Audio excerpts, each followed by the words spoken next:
जय माँ काली मित्रों, आपका मेरे चैनल माँ काली महाकाल शक्ति उपासना में स्वागत है। मित्रों, अगर आप मेरे चैनल पर नए हैं तो मेरे चैनल को सब्सक्राइब कीजिए, लाइक कीजिए, शेयर कीजिए। साथ ही नोटिफिकेशन बेल को भी प्रेस कीजिए जिससे मेरी आने वाली वीडियोस का नोटिफिकेशन आपको तुरंत मिल जाए।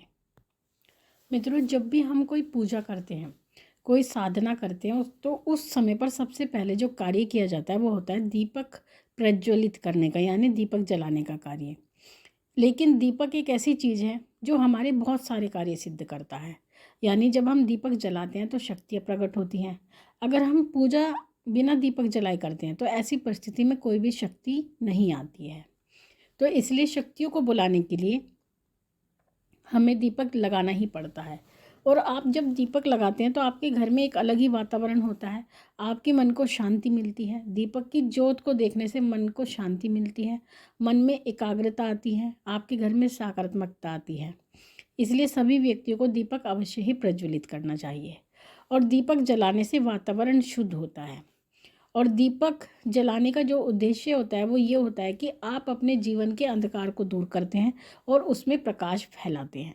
तो ऐसी परिस्थिति में दीपक जलाया जाता है। कुछ लोग नियम भी लेते हैं, कोई मंदिर का नियम लेता है, कोई घर का नियम लेता है, कोई 41 दिन का नियम लेता है, कोई 1 साल का नियम लेता है। कुछ व्यक्ति मंदिर में 1 साल का दीपक लगाने का नियम लेते हैं। कुछ व्यक्ति घर के दरवाजे पर अपना 1 साल का दीपक खींचते हैं और कुछ व्यक्ति 41 दिन का खींचते हैं। तो इस प्रकार से अलग अलग दीपक का जो संकल्प होता है लोग करते हैं, जिससे उन्हें बहुत लाभ भी होता है। लेकिन अब ये बात आती है कि दीपक जलाने के बाद ऐसी क्या चीज़ है, अगर हम उसके नीचे कुछ चीज़ रखते हैं तो हमारे क्या क्या कार्य बनते हैं। देखिए, जब भी हम दीपक जलाते हैं तो कुछ ऐसी चीज़ें होती है, अगर हम उसको दीपक के नीचे रखते हैं तो हमारे कार्य सिद्ध हो जाते हैं। तो ऐसी परिस्थिति में तो जब हम दीपक जलाते हैं, हमें जो भी परेशानी है उससे संबंधित अगर सामग्री हम उसके नीचे रखते हैं तो हमारे कार्य सिद्ध होने लगते हैं। तो जो कार्य हैं हमारे, तो कौन कौन से कार्य, कौन कौन सी चीज़ें रखने से कौन कौन से कार्य हमारे सिद्ध होते हैं, तो उसी से संबंधित ये जानकारी आप सभी के लिए है। आप वीडियो को पूरा सुनिएगा तभी आपको पूरी बात समझ में आएगी। देखिए मित्रों, अगर आप दीपक लगाते हैं तो दीपक लगाते समय अगर आप दीपक के नीचे अगर आप पीली सरसों रख देते हैं, यानी पीली सरसों आपने देखिए मार्केट में इजली मिल जाती है। तो जब आप दीपक जलाते हैं, और दीपक जलाते समय कहते हैं दीपक को आसन देना आवश्यक होता है। तो ऐसी परिस्थिति में कुछ व्यक्ति गेहूं का आसन देते हैं, कुछ चावल का देते हैं, लेकिन कोई व्यक्ति उनको छोटी प्लेट जो होती है उसमें रख लेते हैं, यानी प्लेट में रखते हैं, तांबे की प्लेट में रखते हैं, पीतल की प्लेट में रखते हैं।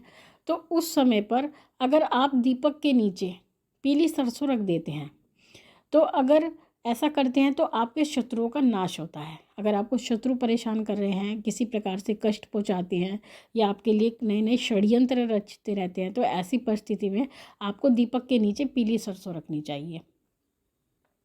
अगर आप दीपक के नीचे सतनजा रखते हैं, यानी 7 प्रकार का अनाज, जैसे गेहूँ, चावल, और उसमें 7 प्रकार का अनाज होता है, चावल भी होते हैं, दाल भी होती है। तो इस प्रकार से सतनजा बोलते हैं उसको, यानी 7 अनाज मिलके जो बनता है उसको सतनजा कहते हैं। तो ऐसी परिस्थिति में अगर सतनजा आप अपने दीपक के नीचे रखते हैं तो आपको कष्टों से मुक्ति मिलती है। साथ ही अगर आप दीपक के नीचे गेहूँ रखते हैं, गेहूँ यानी माँ लक्ष्मी, धन धान्य की वृद्धि। तो इस प्रकार से अगर आप गेहूँ रखते हैं दीपक के नीचे तो आपके घर में धन धान्य की वृद्धि होती है, माँ अन्नपूर्णा का आशीर्वाद आपको प्राप्त होता है। साथ ही अगर आप दीपक के नीचे चावल रखते हैं, जिसको धान भी बोलते हैं, तो अगर आप चावल रखते हैं तो माँ लक्ष्मी में आपकी वृद्धि होती है, यानी माँ लक्ष्मी का आवागमन होता है, आपके घर में धन आता है और माँ लक्ष्मी की कृपा आपको प्राप्त होती है। तो ऐसी परिस्थिति में अगर आप चाहते हैं कि हमारे घर में धन आए तो आपको दीपक के नीचे चावल रखने चाहिए। एक बात हमेशा याद रखें कि दीपक को कभी भी आपको ज़मीन पे नहीं रखना है, क्योंकि माँ भगवती, माँ पृथ्वी कभी भी दीपक की जो कहते हैं जो वो गर्माहट होती है, यानी जो ताप होता है, वो कभी सहन नहीं कर सकती। कुछ ऐसी चीज़ें हैं जिसका बोझ माँ भगवती, माँ पृथ्वी नहीं सहती हैं। तो उसके लिए आपको कभी भी दीपक को ज़मीन पे नहीं रखना चाहिए, क्योंकि उससे आपको एक दोष लगता है। तो हमेशा दीपक को आसन दें। साथ ही अगर आप दीपक के नीचे काले तिल रखते हैं तो उससे क्या होता है, उसे रखने से शनि भगवान प्रसन्न होते हैं, भैरव जी प्रसन्न होते हैं, माँ काली प्रसन्न होती हैं। तो उनको अगर आप प्रसन्न करना चाहते हैं तो आपको काले तिल रखने चाहिए। इसी प्रकार से अगर आप दीपक के नीचे उड़द रखते हैं तो ऐसी परिस्थिति में आपके शत्रुओं का नाश होता है। और इसी प्रकार से क्योंकि उड़द जो हैं वो शनि के हैं, शनि भगवान को अति प्रिय होते हैं, तो शनि भगवान भी प्रसन्न होते हैं, भैरव जी भी प्रसन्न होते हैं अगर आप दीपक के नीचे उड़द रखते हैं। और जैसे कि आप सभी जानते हैं कि जो पीपल पर दिया लगाया जाता है शनिवार के दिन, उसके नीचे भी उड़द रखे जाते हैं। वो इसीलिए रखे जाते हैं क्योंकि शनि भगवान उससे प्रसन्न होते हैं, क्योंकि पहले उड़द रखा जाता है, फिर चौमुखा दीपक उसके ऊपर रखा जाता है उड़द के ऊपर, तब उसको प्रज्वलित किया जाता है। तो यही नियम इन सभी चीज़ों में है जो मैंने आपको ऊपर बताई हैं।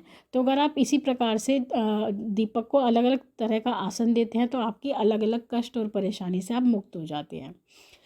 इसी प्रकार से जिस प्रकार से आप दीपक को आसन देते हैं, उसी प्रकार से दीपक में कुछ वस्तुएं डालने से आपको बहुत परेशानियों में राहत मिलती है। जैसे कि अगर आप दीपक लगाते हैं और दीपक लगाते समय आप दीपक में जैसे तेल डालते हैं या घी डालते हैं, तो उसके बाद में अगर आप उसमें उड़द के दाने डालते हैं तो जो आपके शत्रु हैं उनका शमन होता है, शत्रु नाश होता है। अगर आप जलते हुए दीपक में लौंग डाल देते हैं, जैसे आपने देखा होगा कुछ लोग अपने दीपक में लौंग डालते हैं, तो लौंग डालने का क्या अर्थ होता है? लौंग डालने से माँ काली प्रसन्न होती है। अगर आप माँ काली को प्रसन्न करना चाहते हैं तो अपने दीपक में 2 लौंग डालें, क्योंकि जोड़ा ही डाला जाता है लौंग का, कभी लौंग अकेली नहीं डाली जाती। तो इसलिए आप 2 लौंग डालें।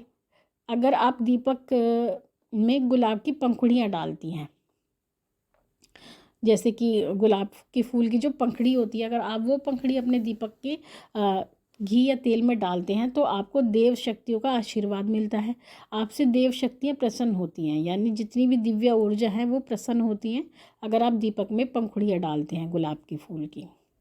इसी प्रकार से जिस उद्देश्य से आप दीपक लगाते हैं उसी वस्तु को आपको दीपक में डालना चाहिए या फिर उसके नीचे रखना चाहिए।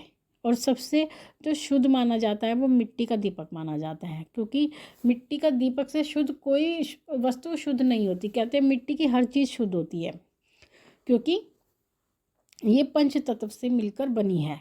क्योंकि पंच तत्व में पृथ्वी तत्व भी आता है और जो मिट्टी होती है वो पृथ्वी का ही अंग होती है। तो इस प्रकार से सबसे शुद्ध वस्तु जो होती है वो मिट्टी की ही होती है। हमें कभी भी बिना दीपक के पूजा नहीं करनी चाहिए, क्योंकि जहाँ पर ज्योत नहीं होती वहाँ पर देवताओं का निवास नहीं होता। वो उसी प्रकार से अगर आपका कोई ग्रह कमज़ोर है तो अगर आप उसके धातु में दीपक लगाते हैं तो आपका वो ग्रह मजबूत होता है।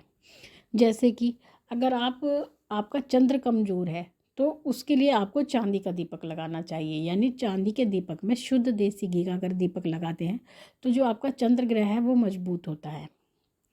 और अगर आप सूर्य को प्रसन्न करना चाहते हैं, पितरों को प्रसन्न करना चाहते हैं या गुरु को प्रसन्न करना चाहते हैं, यानी बृहस्पति देव को या अपने गुरुदेव को प्रसन्न करना चाहते हैं, मजबूत करना चाहते हैं, तो उसके लिए आपको सोने का दीपक लेना चाहिए। यानी सोने का दीपक अगर आप लगाते हैं तो ये सभी देवता प्रसन्न होते हैं। तो इस प्रकार से मित्रों धातु का भी अपना एक अलग रोल होता है दीपक में। तो मित्रों ये थी जानकारी आप सभी के लिए। माँ भगवती से प्रार्थना करती हूँ कि वो आपके भंडारे भरती रहे, आपकी सभी मनोकामनाओं को पूर्ण करती रहे। आपसे फिर मिलती हूँ अपनी अगली वीडियो में, तब तक के लिए जय महाकाली, जय महाकाल।